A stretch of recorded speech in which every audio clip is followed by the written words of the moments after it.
Mais je suis un sgeg, hein. Et salut YouTube, on se retrouve pour l'épisode 9 de la team de 4 sur Salar avec le défi NoHDV. Donc c'est un épisode où on va beaucoup farmer parce que avec nos nouveaux stuff, notre objectif ça va être de monter les métiers de craft niveau 60. Donc ça va demander de farm énormément de zones. Vous verrez, j'ai fait un petit planning de zones à farmer et on va faire ça pendant tout l'épisode. Donc je le rappelle, hein, c'est une session de 10 heures que j'ai condensée. Je vous laisse avec l'épisode. Et yo le stream, on va commencer tout de suite par aller faire le donjon Schaffer-Ronin. On va prendre le petit zap ici, rivage suffoquien sur le passage. Donc aujourd'hui l'objectif, je me suis fait une petite liste de zones à farmer. Alors hop, ça vous n'avez pas besoin de le voir. Et vous voyez, j'ai pris en modèle qu'est-ce que je vais crafter pour bijoutier niveau 60. Et j'en ai ressorti des petites zones à farm.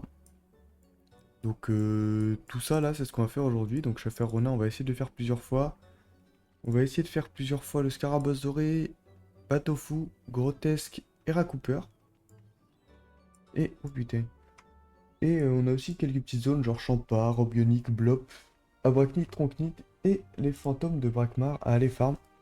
On va continuer un petit peu nos quêtes du maître des clés, tous ces petits trucs là. Je sais que on veut faire Schaffer Ronin et Scarabosse doré, du coup il y a une des deux quêtes qui va nous emmener là-bas. Courrier magistral va malheureusement falloir faire la quête d'Automail et donc aller farm des ressources.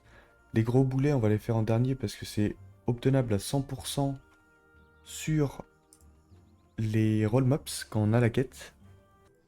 On va rentrer. Là, c'est le retour de l'Altéchap pour parler au PNJ. On est parti pour le sale du premier donjon Schaffer Ronin. Donc on va faire plusieurs fois le donjon. Je vais pas vous mettre les salles à chaque fois, mais en tout cas, je vous les mets une fois juste pour que vous ayez une idée de comment ça se passe et vous allez voir, ça se passe plutôt bien. Alors pourquoi on va le faire plusieurs fois? Parce que déjà ça fait partie de la liste pour le métier bijoutier, mais aussi que si on fait plus que pour le métier bijoutier, et ben on pourra utiliser les ressources pour d'autres métiers tels que tailleur, tels que cordonnier, forgeron, etc. Donc le but c'était de faire un modèle sur le métier bijoutier et ensuite de scale ça en x2, x3 pour avoir les ressources pour les autres métiers quoi. L'idée c'était d'avoir à la fin de la session plusieurs métiers qui montent niveau 60. Donc vous allez voir qu'on va pas avoir trop de difficultés avec le Schaffer Ronin. On va essayer de faire le maximum de succès et de challenge et bah vous allez voir qu'on va réussir à tout faire. Donc c'était pas prévu mais c'est pour ça que j'en avais prévu 3 aussi, c'était que je pensais qu'on allait devoir séquencer ça mais avec les nouveaux stuff finalement on s'en sort plutôt bien. Bon, le Schaffer-Ronin ne donne pas le succès mob parce qu'il manque pas mal de Schaffer qui se trouvent au cimetière de Bonta, etc. Et aussi parce qu'il va nous manquer les vampires. Donc on va tout de suite aller faire des combats dans les cryptes pour choper vampire, maître vampire, tofu maléfique, Neuil et la sous-souris grise qui manquait pour notre succès mob. Sachant que les succès mob vont nous donner 10 ressources de chaque mob de la zone. C'est vraiment très intéressant en x4 pour monter les métiers. En plus de ça, ça peut nous donner des kamakash qui seront très cool pour s'abonner, vu qu'on les multiplie tous par 4. Donc on va prendre tous les succès, ça nous fait passer niveau 64. Donc on va tout simplement aller voir le maître des clés. Ou alors on finit notre petit succès Schaffer et on va crafter des clés pour revenir. Honnêtement, on a fait 32 os de Schaffer Ronin, ça devrait le faire. Donc je pense qu'on va aller au lac. Je sais pas si on aura assez pour notre bijoutier avec ça. J'avoue que je pensais pas réussir à faire tous les succès d'un coup. Donc on se TP au lac et on va aller voir le maître des clés pour qu'il nous donne notre prochain donjon. Et c'est le bateau fou, c'est un donjon qu'on doit farmer. Moi je vous propose qu'on aille quand même déjà chercher ce zap qu'on n'a pas. Et monter au cimetière de Bonta pour finir et drop les pointes de Schaffer d'élite je crois. Pour la quête Otomaï après. On a récupéré le zap de la plaine rocheuse, maintenant on va se diriger tout droit vers le cimetière des héros. Ok, donc on est dans le cimetière des héros, il nous manque Bon, vous savez quoi, on va se faire ce gros groupe et puis on verra bien. On fait ce gros groupe avec un challenge. Alors honnêtement, j'ai lancé ça de manière assez vindicative, j'ai un peu peur quand même. Et à raison, parce que je connaissais pas bien les capacités de ma team avec leur nouveau stuff. Ils sont pas FM, donc on manque quand même beaucoup de vitalité. Et on a voulu faire statue. Alors statue, on va vite l'abandonner quand on va voir qu'on prenait trop de dégâts sur les cas par exemple, parce qu'on va le perdre. Heureusement, le Sadida a fait un travail énorme. C'est là où on a toute la force du Sadida avec ses poupées et tout ça. On peut gérer des groupes assez puissants, même si on n'est pas si bien stuff que ça. Bon, malheureusement, du coup, on n'a pas fait de challenge, donc ça va pas nous aider à valider le succès mob. C'est pour ça qu'on était venu là, donc on va devoir se refaire quelques petits groupes. Bon, on va peut-être prendre des groupes plus petits à l'avenir. Voilà. Des groupes de 4 mobs, c'est bien plus raisonnable et ça s'est beaucoup mieux passé. Surtout, ça prenait beaucoup moins de temps. Là, du coup, on a réussi à valider le challenge sur le chasseur archer et le chasseur lancier. Il nous manquait le chasseur d'élite et le chasseur dog, lui, était présent dans le donjon, donc c'était pas un souci. Alors, c'était avec les mâchoires, je suis sûr qu'on pouvait faire les clés avec les mâchoires. Mais ça me coûtait des viandes à chaque fois, ouais, de faire des clés. Alors 8 clés, on va prendre 16 ressources de chaque. Hop, on prend les 300 viandes. Donc vous l'avez vu, on a fait un petit passage à la banque pour crafter les clés, pour faire les 2 donjons qui nous manquaient. Donc il fallait 8 clés pour nos 4 personnages. Et on en a aussi profité pour prendre les viandes de chasseurs pour essayer de monter niveau 50.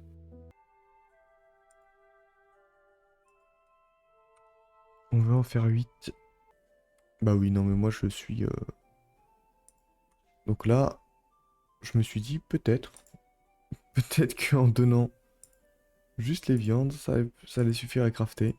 Donc on repasse à la banque, on va récupérer 800 d'orge et les citrons qu'on a. Donc on avait fait pas mal de sacs de citrons, ça se permet sur les pews. Mais ça nous en faisait que 680, donc selon le nombre de viande qu'il faut pour passer le level, ça va peut-être pas suffire. Ça nous fait passer un peu plus que 50. C'est parfait, ça veut dire que 180 techniquement c'est bon. Un peu trop. Ouais, les 40 pas à fond. Ouais, ça va manquer du coup. Honnêtement, il va lui en manquer un, hein. C'est 171 qu'il lui fallait. Paf, 50 tout pile. À cause des clés qui nous ont consommé des viandes, on a pu passer que 3 persos au niveau 50 de chasseur, mais c'est pas grave, ce sera au moins 3 persos qui farmeront les viandes de niveau 50. On va pouvoir aller faire 3 donjons chasseurs et non pas 2 parce qu'en fait on avait une clé qui était donnée grâce à la quête.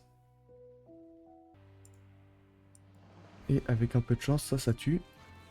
Il y a un peu la prévisu, donc... Et il peut même finir. Oh la bidoche! En sortant du dernier donjon chasseur, il nous est arrivé ce que je redoutais le plus, qui était très frustrant, mais je vous laisse découvrir ce qui s'est passé. J'ai pas de pierre. On sèche nos larmes et on laisse cet archimonstre tranquille, on va partir directement faire le donjon bateau fou. On va déjà le faire 2 fois. Que dire du donjon bateau fou? Et bah c'est un donjon qui est pas très compliqué malgré qu'il est un petit peu relou parce qu'il y a un monstre qui peut mettre les autres invisibles, donc on passe notre temps à les chercher. Et il y a une salle avec des trous, donc il faut les passer avec chaque personnage. Et on peut pas juste cliquer sur le bout de la salle. Donc ça ralentit la progression à 4. Mais sinon, à part ça, les salles se passent très bien. Au niveau du boss, par contre, les succès sont un peu plus relous. Il y a versatile, il y a statue. Et le succès spécial nous demande d'être aligné à tous les mobs avant de leur faire des dégâts. Donc avec le statut, ça match vraiment pas bien. Et on avait envie de faire le maximum de succès parce qu'on avait besoin des plumes de bateau fou pour monter bijoutier. Donc on va devoir s'y reprendre à plusieurs fois.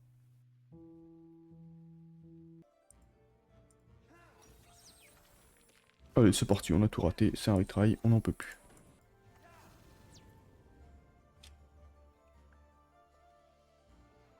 Mais je suis un sgeg, hein.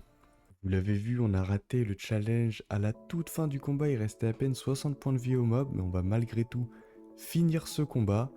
Bah sans challenge hein, malheureusement. Ok, on aura fait versatile. Wouh! Super!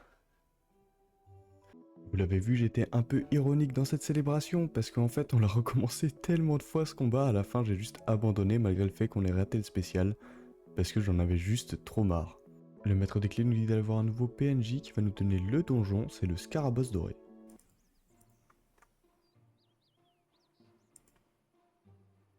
Hop, on va rentrer dans le donjon. Donc le donjon Scara, un donjon qui est assez agréable finalement parce que les Scarafeuilles ont de grosses faiblesses dans leurs éléments opposés. Donc le Scarafeuille eau, et ben, il va avoir de grosses faiblesses en feu, donc on va faire des gros dégâts et c'est assez cool à faire à notre niveau quand on obtient des plus gros dégâts.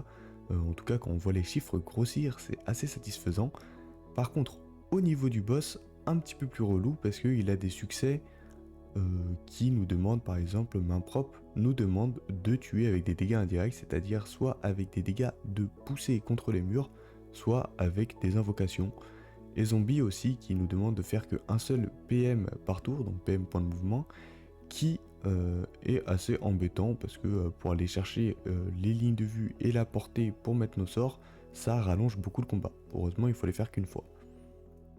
Même si nous, on a décidé de faire plusieurs fois le donjon parce que les ressources du Scarabos doré intervenaient dans beaucoup de crafts de bijoutiers, donc j'imaginais que c'était aussi pareil pour le métier cordonnier, pour le métier tailleur et pour le métier forgeron, tout ça, tous les métiers qui nous demandent de crafter des équipements. Bon, là, vous l'aurez compris, ça va être assez redondant, on va à chaque fois faire le donjon de la quête, on va le retaper plusieurs fois, donc je vais passer en full commentary, en tout cas presque, pour la suite de la vidéo, et beaucoup de séances en accéléré. Donc une fois qu'on a fini le Scara, on retourne voir Patakès, qui est le PNJ qui nous donne maintenant les donjons, et il va nous donner le donjon du coffre des forgerons. Donjon qu'on va pas faire tout de suite. Parce qu'il faut qu'il y a... la cra est déjà arrivée, on va prendre cette quête. Alors, ah, le fameux huile de sésame. Bon, on va le farmer ici. C'est la fameuse quête qui nous permet d'aller sur l'île d'Otomaï pour pouvoir faire le corailleur magistral. Donc il nous faut de l'huile de sésame, hein, le sésame qui se drop sur les pious. Alors, oula, on a récupéré tout le reste. Est-ce qu'il y a un truc de paysan pas loin?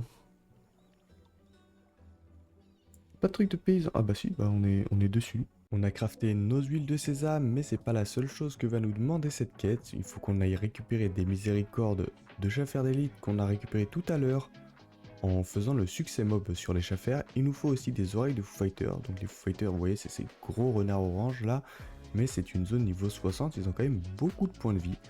Et enfin, le dernier ingrédient, c'est le gros boulet. Donc une fois que vous avez cette quête d'activer, lorsque vous tapez les roll mobs, les gros requins avec plein de dents là, et bah vous pouvez les dropper à 100%. Mais c'est relou parce que ça pèse 500 pods. Donc 500 pods c'est énorme, hein. L'habitude les ressources pèsent entre 1 et 5 pods.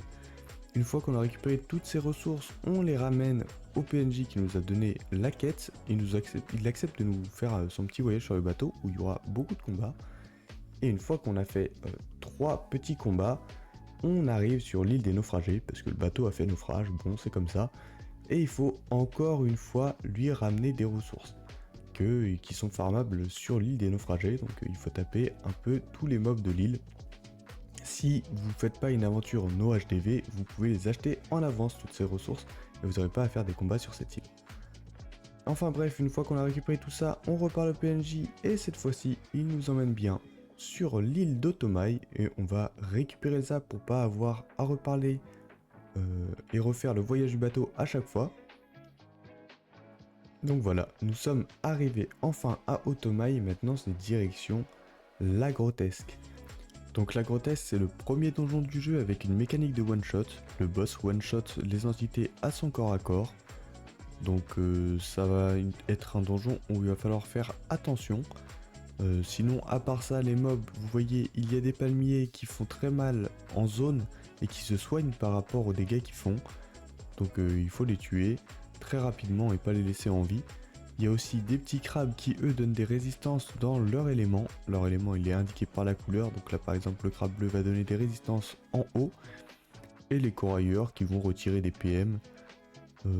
Voilà, c'est pas un donjon qui est très compliqué sur le papier, mais par contre au boss il y a des succès qui sont pour l'instant impossibles pour notre team, hein. Le premier c'est Blitzkrieg, donc il faut tuer le mob en un seul tour. Et ça c'est pas possible parce que le boss a 2000 points de vie et on n'a juste pas la capacité de faire 2000 points de dégâts avec notre équipe. On va quand même faire les challenges du coup. Donc il y avait statue et le boss en dernier. Donc ça on a réussi. On va essayer de faire Hardy. Donc c'est le succès qui nous demande de finir tout simplement toujours au corps à corps d'un ennemi. Mais on a raté. Donc tant pis. On va repartir voir Emma Tompous qui elle aussi va nous demander d'aller voir un nouveau PNJ. Donc les deux PNJ maintenant sont à Amakna et plus le maître des clés et Emma Tompous. Et ce nouveau donjon qu'on va devoir faire c'est le Clos des Blops. Donc le donjon Blop, il est normalement pas très compliqué parce que les Blops, un peu comme les Scaras, ont de fortes faiblesses dans les éléments opposés à leur élément. Mais ils ont quand même beaucoup plus de points de vie. Et donc c'est un donjon qui va nous prendre du temps. Il y a aussi le Glutoblop qui est un blob qui peut manger ses alliés mais aussi nous manger nous. Donc s'ils arrivent à notre corps à corps, ils nous one shot tout simplement. Et quand ils mangent un de leurs alliés, ils gagnent des points de vie et des PM. Donc c'est assez compliqué, il va falloir les gérer. Là vous voyez c'est l'espèce de grosse boule bleue que j'essaye de repousser depuis tout à l'heure. Et il a beaucoup de PM, donc là s'il arrive à nous avoir au corps à corps, il nous tue. Heureusement qu'on avait la craque qui avait beaucoup de portée et qui pouvait donner de la portée pour pouvoir gérer le mob de très loin. Et on arrive à la salle où il y en a deux. Donc celle-là on a eu un peu de chance parce que les Glutoblops ils n'ont pas décidé de manger leur allié, donc en fait au début ils n'ont pas beaucoup de PM et pas tant de points de vie que ça, donc c'est assez gérable. Le problème c'est quand ils commencent à manger trop de gens et qu'ils snowball sur le combat. Alors c'est un donjon aussi qui nous demande quel élément on veut de boss. Il y a 4 boss, donc il y a un blob royal pour chaque élément de blob. On a décidé de partir sur le blob griotte parce que ça veut dire que l'Acra fera moins de dégâts sur le boss et aussi le blob qu'il y a dans le combat. Mais l'Acra a la capacité de donner son tir puissant, donc c'est un buff qui va donner de la puissance à ses alliés. Et elle peut le faire du coup sur ses alliés et pas que sur elle-même. Donc c'est entre guillemets le plus simple pour nous. Puisque la crabe pourra booster les autres alors que si on faisait un autre élément, il y aurait eu un personnage qui ne pourrait pas vraiment taper fort sur le boss jusqu'au bout. Donc on va essayer de faire le maximum de succès et on va abandonner vers la fin le succès duel qui nous demandait de taper les mobs qu'avec un seul personnage, donc il aurait fallu que quelqu'un fasse le solotage sur le boss. Le problème vous allez voir c'est que Leka va tomber et c'est lui qui tapait le boss, donc impossible de faire le challenge duel. On a triomphé du blob royal griotte, mais on n'a pas eu le succès mob parce qu'il y a des mobs qui sont que dehors, qui sont les bliblobs, donc c'est des petits blobs, souvent les invocations des blobs. Mais ils sont pas présents dans le donjon, donc il va falloir qu'on en tape un de chaque élément avec un challenge pour valider le succès mob. Mais c'est pas plus mal parce que ça nous fait des petites viandes, d'ailleurs j'ai oublié de le dire, mais la gratte est passée aussi bien évidemment niveau 50 de chasseur, c'est pour ça qu'elle gagne des petites viandes ici. On est donc parti rendre la quête du donjon des blobs, ce qui nous fait passer niveau 68 sur l'Acra, et on récupère un nouveau donjon, le Cannibouléville, mais le Cannibouléville est sur une île où il faut faire une quête pour y accéder. Donc on part continuer l'autre quête qui nous demandait de faire le donjon des forgerons. Ensuite il nous demandait de faire le donjon Boark. On va s'exécuter, faire le donjon Boark, puis ensuite aller sur le Shinlarve, un donjon où on n'est pas trop content de le faire parce que il faut se séparer en deux équipes de 2 et ça rallonge beaucoup le donjon quand on est en équipe de 4. À côté du donjon larve, on va faire une petite zone qui n'est pas un donjon, mais il nous fallait des ressources des mobs, donc on va faire le succès mob en tapant comme ça 2-3 petits combats. Donc voilà, la zone des arachnides, on aura les ressources qu'il nous fallait. Ensuite, on va aller à Valonia pour aller faire le Rat-Cooper, qui est le donjon qu'on nous a demandé de faire après le Chine-Larve. Le Rat-Cooper, c'est un donjon qu'on va devoir faire plusieurs fois parce que l'Eka et le Sadida ont des objets à faire qui proviennent de cette zone, donc il va nous falloir beaucoup de ressources. Et notamment beaucoup de ressources du boss. Mais heureusement, on va réussir à faire 2 succès qui vont nous donner beaucoup de ressources de boss. Après ça, on était trop lourd, donc on fait un petit passage banque histoire de se vider. Et on va enchaîner avec une autre zone qui est hors donjon, qui sont les fantômes de Brakmar. Donc au niveau de Brakmar, sur toute la bordure, il y a des fantômes. Et il va falloir qu'on farme un petit peu cette zone. Vous voyez que le PC est en PLS, on a lancé ce combat, et c'était très long, donc... Après ce premier combat, qui était un combat test, hein, on a fait un gros groupe, on savait pas trop si on gérait. C'est pas des mobs qui ont beaucoup de points de vie, mais c'est des mobs qui font très mal, donc voilà. Et après ce combat-là, on va faire une déco roco de tous les comptes, histoire de pas autant bugger. Donc là, je vais vous mettre une petit enchaînement de fin de combat, parce que en réalité, on en a farmé pendant bien une demi-heure, histoire d'être sûr d'avoir toutes les ressources nécessaires pour la montée des métiers. D'ailleurs, il dropait des viandes de niveau 50, donc on va en profiter. Ça nous a fait assez de viande pour que tous les persos passent niveau 60 de chasseurs.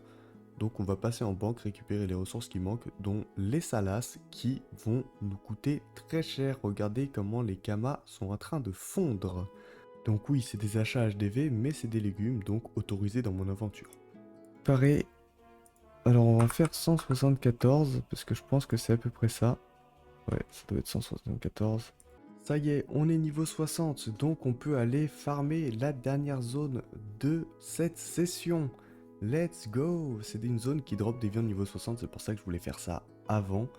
Donc c'est les Robioniques là, dans le massif de Kanya. On va y faire le succès mob, donc on va essayer de faire le maximum de challenge sur des petits groupes pour avoir, vous savez, une dizaine de ressources de chaque mob de la zone. Donc on va faire ça en quelques combats. C'est une zone qui est assez compliquée parce que les mobs tapent, mine de rien, assez fort. Donc on va essayer de faire des groupes pas trop gros non plus. Et ils vont d'ailleurs nous dropper les prochaines viandes. Donc là on accepte le succès, on va en banque et on va commencer à récolter ce qu'il faut pour monter bijoutier. Et là, misère, on se rend compte qu'on n'a pas fait les champas, donc on va aller les faire. On va faire quelques petits champas, moi je pensais que c'était la dernière zone, mais finalement on va devoir faire ces 2 petits combats histoire de pouvoir monter bijoutier. Donc on est reparti, on retourne en banque, on prend toutes nos ressources, et là on se rend compte que, encore une fois, il nous manque des trucs qui se drop sur les maloutiers, donc la dernière zone qu'on avait farmée. On y retourne, il nous faut des ressources qui n'étaient pas dans le succès mob, qui sont des ressources rares, donc 8% de drop sur certains mobs. Et on va faire ce gros groupe, parce qu'il y avait 3 de ce mob qui nous intéressaient dans le groupe. Sauf que vous allez voir, il y a beaucoup de gens qui meurent, mais c'est pas des ennemis. Et ouais, on va se manger une grosse défaite, comme je vous disais. Les gros groupes de mobs dans cette zone, ça va pas être possible. On va prendre notre revanche contre des plus petits groupes de mobs. Et malheureusement, bah, même si on fait les chals, on va pas dropper forcément les bidules inutiles, qui sont une sorte de petit Rubik's Cube rose, vous allez voir quand on va en dropper. Là, ici, on drop notre premier. Et vous voyez, ça nous a quand même pris 4 combats avec le mob. Et on drop le deuxième. Alléluia! On repart de 0, comme j'avais dit. Tac, bijoutier. Ça, x2. Ok. Papoyan, x2.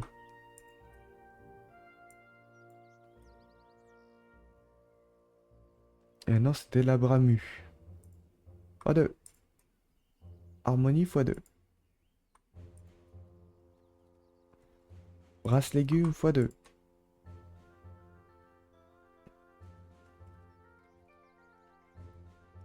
Ça x1. Tac. Ça x1. Tac. Ça x1. Ça x1. Ok. Maintenant, il y a du faucheur d'avoine, je crois. Mais avant... Il manque quoi dans les guerriers Alboran?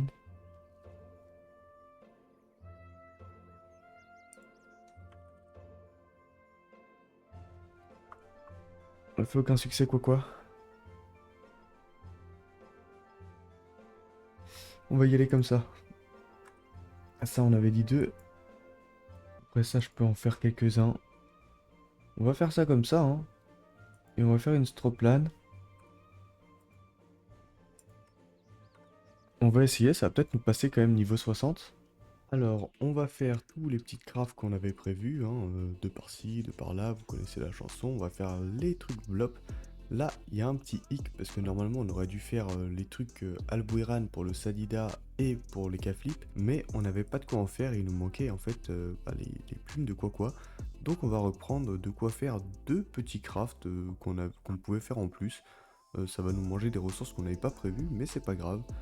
On va briser tous les trucs qu'on a en plusieurs exemplaires pour se faire des petites runes et on va retourner en banque pour essayer de monter tailleur. Tailleur, on a eu un problème, c'est que malheureusement on n'a pas de substrat. Donc les substrats de futaie, c'est des substrats comme on faisait avec les substrats de bocage. Donc c'est une ressource qui se craft avec le métier bûcheron. Mais il faut être niveau bûcheron 60 pour les faire. Donc on va être bloqué au niveau 50 de tailleur tant qu'on n'aura pas monté bûcheron. Donc tant pis, on va passer au métier de cordonnier. Donc encore une fois, on va à la banque, on met les crafts cordonniers qu'on peut faire et on regarde si on peut pas monter le métier avec toutes les zones qu'on a farmées, parce qu'il faut dire quand même qu'on n'a pas chômé aujourd'hui, hein. Je vous rappelle que c'était une session de stream qui a duré 10 heures et on va à l'atelier cordonnier et on va voir si on va pouvoir monter niveau 60, hein. Franchement, pour l'instant, ça sent plutôt bon. Parce qu'on est là, on fait nos petits crafts et vous voyez qu'on a un nombre de caves qui sont débloqués qui est énorme. Ça veut dire qu'on a beaucoup de niveaux d'avance par rapport au niveau des items qu'on fait. Donc théoriquement, ça veut dire que on va plutôt bien s'en tirer. Donc là, on fait nos derniers petits crafts, ça nous débloque les crafts d'après. Et le dernier craft qui nous permet de passer niveau 60. Voilà, l'épisode 9 c'est terminé, j'espère que ça vous aura plu. Moi ça m'a demandé beaucoup de travail au montage, donc si ça vous a plu, n'hésitez pas à mettre un petit pouce bleu et à mettre un commentaire. Si jamais vous voulez suivre les aventures de la team en live, allez sur Twitch et tapez bouteille TW dans la barre de recherche, vous devriez tomber sur ma chaîne. J'essaye de live le plus souvent tous les jours entre 13h et 19h, mais il y a certains jours où forcément j'ai des empêchements. J'espère que vous êtes autant hypé que moi pour la suite de l'aventure. Bon, il va nous manquer quelques métiers à monter.